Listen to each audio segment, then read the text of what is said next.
everyone, and welcome to today's episode of Low Season Traveller Insider Guides. I'm Kate Burgess. I'm really excited today to bring you a podcast on Sydney.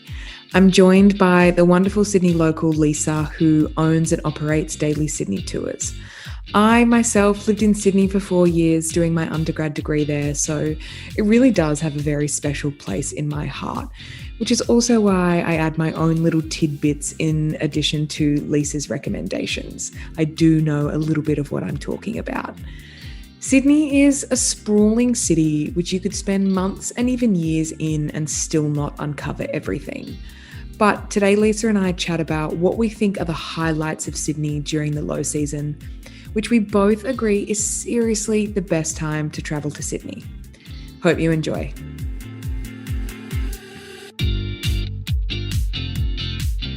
Hi Lisa, welcome to Low Season Traveller Insider Guides. How and where are you today? Hi Kate, thanks for having me. I am in obviously sunny Sydney today, and we're really lucky because the weather is beautiful here in Sydney today. I live just on the North Shore, so I'm operating from home today, and it's a beautiful day to be doing it. And this is exactly why Melbourne and Sydney are rivals, because I look outside my Melbourne window and it is grey with threatening rain constantly. So I'm very jealous. Yeah, it's actually a beautiful day here today, and we're actually running a tour in the Blue Mountains today. And I was saying this morning before Korhan went to run the tour, how lucky he was to be running the tour today, and how lucky his guests are to be up in the Blue Mountains on a beautiful day like today. And that's Sydney low season. It's just beautiful days all the time. Yes, exactly. So when you step out of your home in the North Shore in Sydney, what do you see, hear, and smell? So it's just green, right? The lower or the North Shore of Sydney, and actually all around Sydney, is full of greenery. So, you know, we live about 7 kilometres from the city, and we live across the road from a national park, a national reserve. So we've got, you know, even as I look out my window now, I've got this beautiful skyline of gum trees. Every afternoon I've got kookaburras, you know, kind of laughing and doing their thing out on my balcony, and cockatoos, and it's just, yeah, it's really, I mean, this is why I love Sydney, is just it's so green. Many people have a lot of preconceived notions about Sydney. They think the beaches, the bridge, the opera house, which of course, don't get me wrong, are fantastic attractions in their own right. But today, Lisa, I want to ask you about a local's view of Sydney. And I want to ask with a big question, which you probably can't answer, but I'm going to ask it anyway. What is your favourite part about Sydney that only a local would know? So everybody tends to know like Bondi Beach or Manly or even, you know, Coogee, which like they're all fantastic beaches, right? But my favourite thing to do in Sydney is to go to the little beaches that are around the harbour. So, you know, and a lot of people, I mean, they get no airplay, which is fantastic for locals like us, because so one of my favourite beaches is along the Hermitage Foreshore Walk, which is right, like snakes right around the harbour. And it's this little beach called Milk Beach. And you go there and you have to walk into it. Like it's about a 10-minute walk from the road. You've got to kind of walk down this path, but you go there and it's just the water is really calm. From there, you can see the Opera House and the Harbour Bridge, like while you're laying on the beach, and there's just never anybody there. You kind of, you know, at most there might be another half a dozen people, and you just have the whole place kind of to yourself, and it's just beautiful. It's my favourite thing about Sydney, because even, you know, at this time of year or in winter, you can go and lay there and just soak up the sun without, you know, kind of needing to swim, and just, you know, take your towel and read a book. And yeah, it's beautiful. It's my favourite thing about Sydney is the little harbourside beaches. I think that's the best thing about Sydney that you say, is that the beaches are still very usable in the low season. You might not swim, but you get so much sunshine that you still get so much heat, and you just use them like a park. You go, you relax down there, you read a book, you know, you spend your day down there, and it's still fantastic in the winter. And That also leads me on to my next question. You mentioned the walks, and the fact that you have a national park outside your house in a major city is Mm, amazing. And Sydney has some of the best walks in the middle of the city that I've ever been yep, to. Some hug the coast, some have some incredible Aboriginal rock art. What are some of the yep. top walks to do in Sydney? So I think for me, like the most famous ones are famous for a reason, right? So the Bondi to Coogee coastal walk, I mean, you can't beat the views on that walk, and it's just incredible. The Manly to the Spit walk is the same.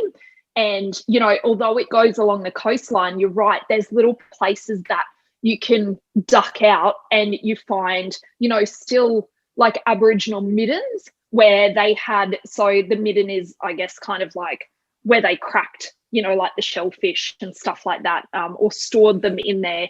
And they still exist all along the way. And then you've got, yeah, the Hermitage Foreshore Walk, which kind of just goes all around the harbour. And I think you might know this already, Kate, now, but they've connected them all. So there's I kind didn't of know this that. walk. Yeah, so it's 80 kilometres now that you Whoa. can walk basically, yeah, from Bondi to Manly. It's incredible. And people, you know, you obviously have to do it in stages, but it's all on public land. So you don't have to worry about any of that. And I haven't given it a go one day after another because I've already done all the walks, you know, many times as a tour guide. But yeah, it's incredible that now basically you've got this entire walking or cycling or whatever path, you know, right across the city from one end to the other that just gives you the most incredible views. So yeah, we're really lucky here to have that kind of infrastructure. And it's also so accessible and so easy to find. Like all the trails are so obviously marked. There is no Yes. worries about getting lost. Like they're so easy to follow. And the fact they've connected them is awesome. I think that's such a great Yeah. idea. But and you can't camp along them. Don't think you can do the 80-kilometer walk and camp along the No. way. Yeah, that's a No, no-no. exactly. That's no, and yeah, it's on public land, right? And it's still, I mean, it's in the middle of the city still. So you're absolutely right. You can't kind of camp along them, but there is kind of places where you can duck off for a coffee or, you know, a bite to eat along the way. So just kind of off the path. And they're not overly strenuous, you know, like you just kind of wander along them. And a lot of people will do, you know, so I think that, you know, the Bondi to Coogee is 13 kilometres, for example, you know, like that's enough for a day. Do it, Mm. take a break, you know, come back to the next point either the next day or in a couple of days. Yeah, which is the nice thing. Like you don't have to overexert yourself. And I think it's probably best not to so that you can enjoy it and get all the views. The Rocks is a really special area of Sydney, known after British colonisation as the birthplace of Sydney. And some of Mm. Sydney's most interesting history lies within those cobblestone streets. Firstly, where is the Rocks in Sydney, and what do you recommend for visitors to see if they wanted to discover that history? So the Rocks area, I guess, yeah, is really conveniently located basically at Circular Quay, right at kind of, I guess it's now known as the International Passenger or the Overseas Passenger Terminal. So obviously, you know, the reason that the Europeans first, I guess, went into that space was because of its accessibility to the water. So it remains that way today. So it's kind of, I guess, yeah, just adjacent to Circular Quay, which everybody knows, and it's a really popular, you know, accommodation area in Sydney. Um, the best way I think to enjoy the Rocks is just to wander around. You know, you enter the Rocks and it's just like you're in a different world. It's like you're going back to, you know, what it was like, because as you said, there's the cobblestone streets and there's still, you know, the really old sandstone, the original sandstone buildings. You can see the original houses, a lot of them that were still there. They're protected by Heritage Trust. A couple of them are open, so you can actually go in. They're kind of, I guess, what we call in Sydney living museums. So, you know, they're not open all throughout the day. But, you know, maybe like from 2 till 4 p.m., they'll be open and you can go in and you can actually kind of, I guess, have that immersive experience around what life was like in Sydney, you know, back at the time of colonisation, as they were establishing the colonies. I think the other special thing for me, and I say this as a person who has an Indigenous ancestry, is to experience the rocks in a tour, which we don't run, but there's a company here called The Rocks Dreaming Aboriginal Tours, and I would recommend that to any visitors to Sydney so that you can understand not only, I guess, the colonisation side of Sydney, but understand what life was like in Sydney and around the rocks area before colonisation, because that's, you know, a really important part of our history. Sydney wasn't just, you know, created when the colonies came here. There were many people already living in Sydney. You know, their home was here and they're still living here on this land today of the Eora Nation. So I think that's a really special thing to acknowledge.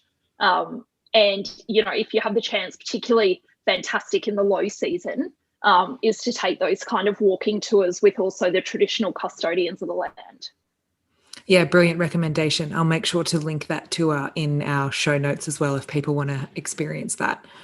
So I know I mentioned earlier that everyone knows about the harbour area, but I feel like it would be remiss of us to not discuss it.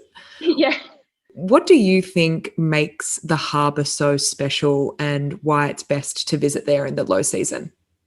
So what makes the harbour so special, I think, is that it's really like, it really is the heart of Sydney.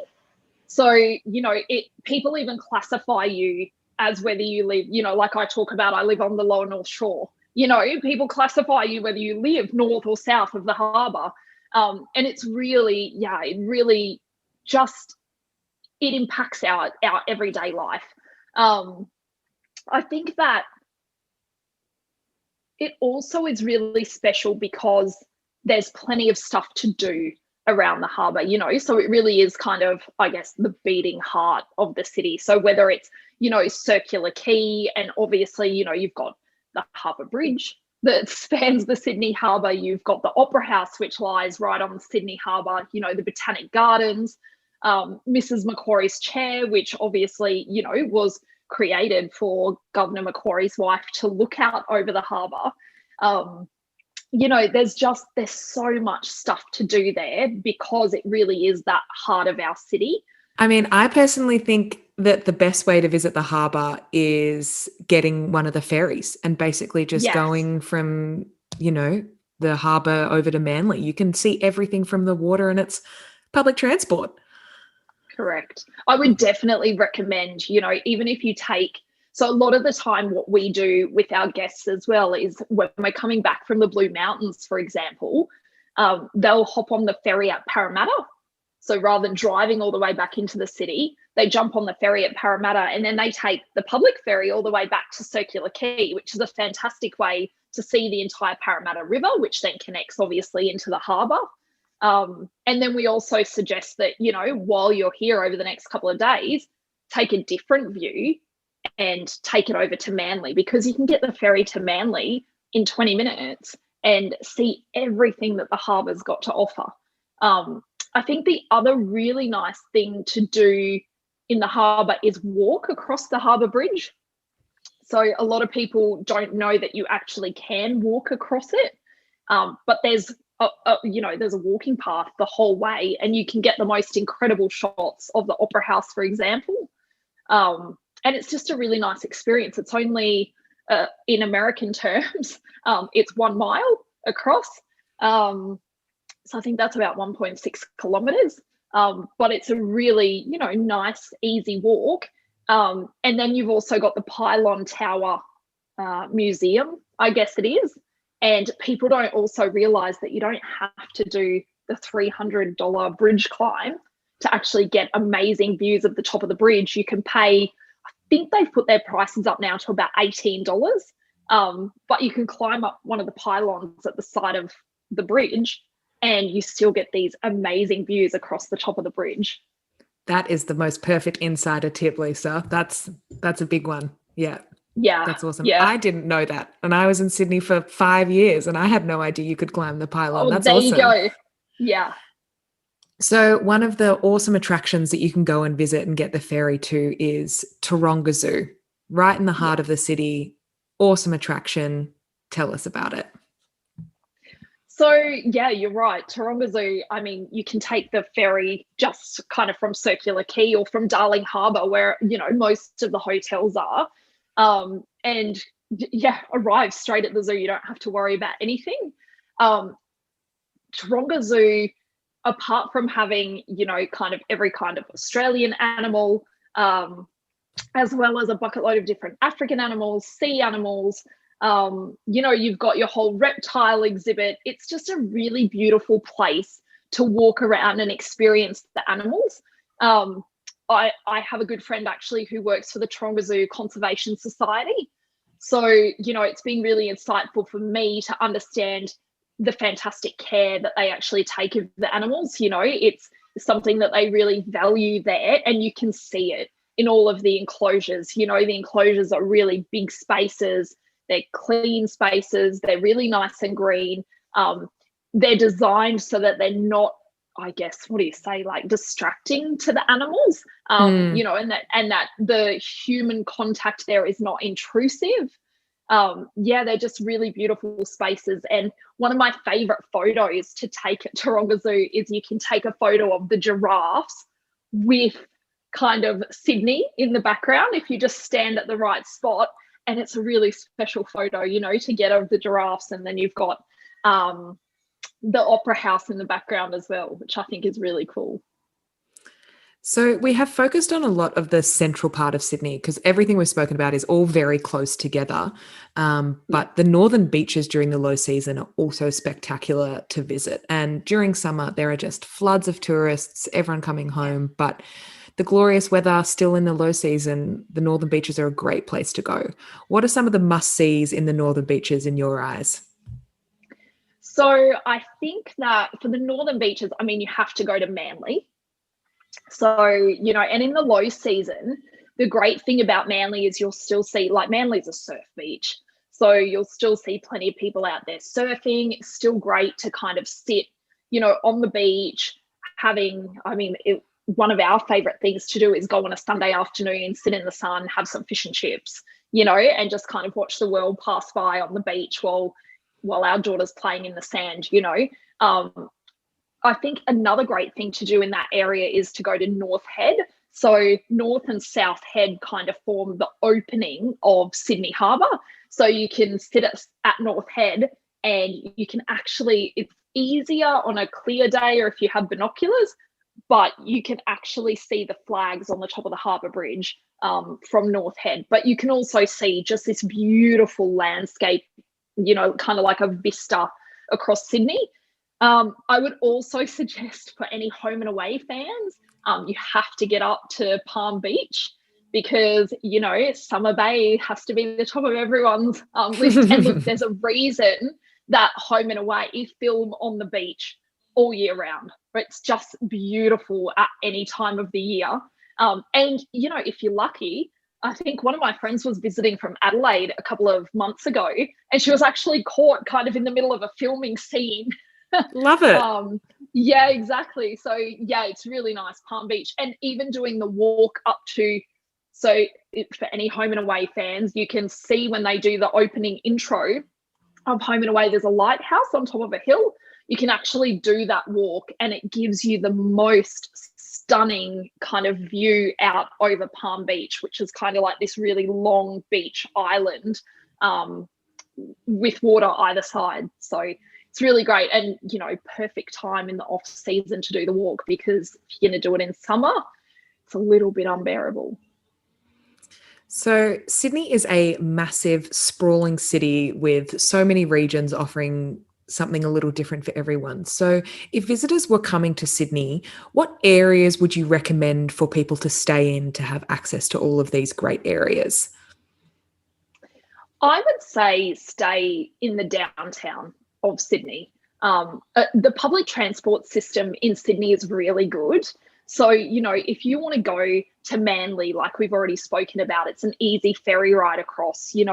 If you want to go, I guess, to Newtown and have that kind of alternative, experience, it's an easy train from the city. Even if you want to go to the areas like Cabramatta, which is, more known for kind of Asian and Vietnamese type influences, it's really easy to catch a train there. If you want to duck up to the Blue Mountains, it's really easy to get the train up to Katoomba. So for me, I would say that, staying around Circular Quay or Darling Harbour is definitely not overrated.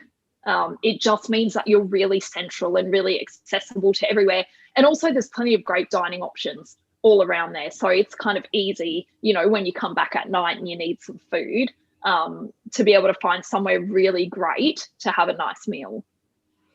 Sydney City itself, as we have already discussed, has so much to offer, but you have already mentioned the incredible surrounding regions of the Blue Mountains, which are fantastic for a day trip or a night away or 2 nights or 3 nights. I mean, there's so much to do around there.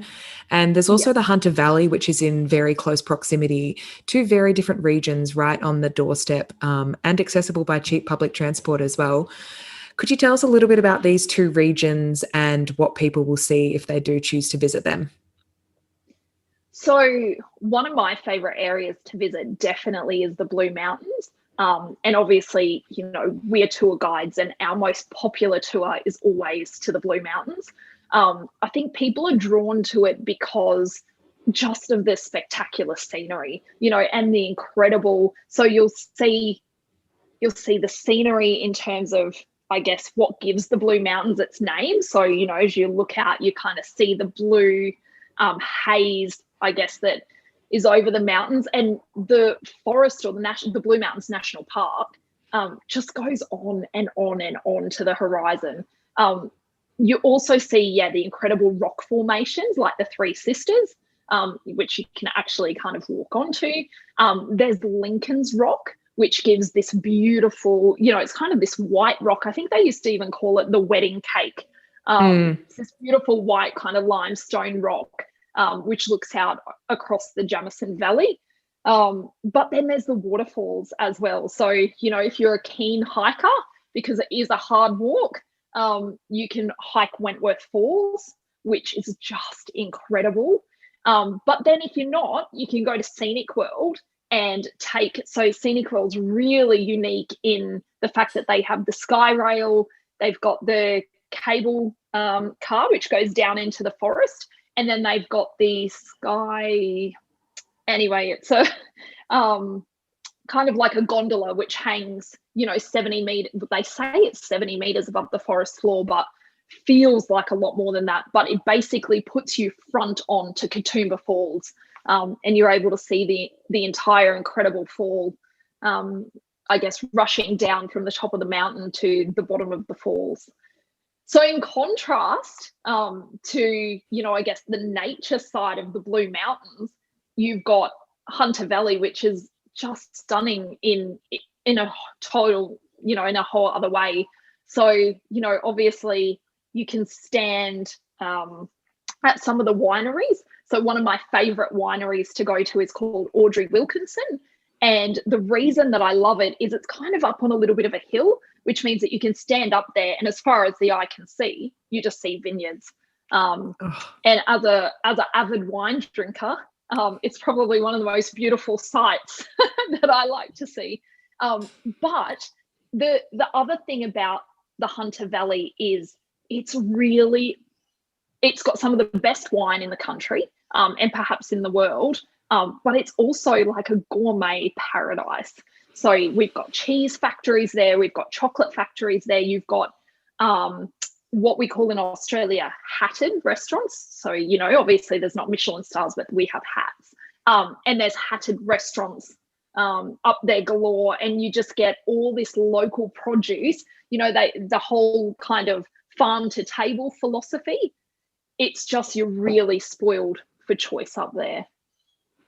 Waterfalls, wineries. I mean, what more can Sydney be surrounded by that's just awesome to go see? Exactly. And so when is Sydney's low season? So the low season is actually starting, right? So the low season is generally kind of April through to September. We kind of still see it over into October, though. So basically, autumn right through to spring before we get into our high season across summer. Yeah, I often ask this of my guests if there are any disadvantages about visiting in the low season. And with Sydney, there really truly isn't. It's an all year round city, and everywhere in Australia is hot during the summer. But everyone that doesn't live in Sydney truly is envious of Sydney and the weather because your winters are actually amazing. And that's why we're jealous, is because your winters are sunny and warm. And I think that's the fantastic thing about the low season, is you can experience everything and still have fantastic sunshine. And I think you can stay comfortable. You're right. We have quite warm summers here in Sydney, and especially for exploring the city. It can become a little bit too much. But I think the low season for me, I don't understand why it's the low season, because for me, it's actually, that's the time where I'd prefer to be out exploring the place, because you can actually do it really comfortably. Yeah, well, Leisa, thank you so much for your time. Looking forward to talking to you more a little bit about the culture that Sydney has to offer. Thanks, Kate.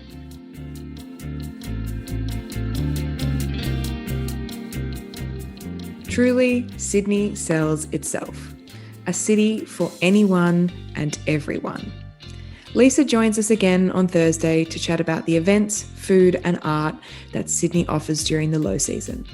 If there are any destinations you'd like to hear more about, message us on our social channels at Low Season Traveller. Don't forget to share this podcast with your friends, family and social networks. More now than ever, travel is better without the crowds.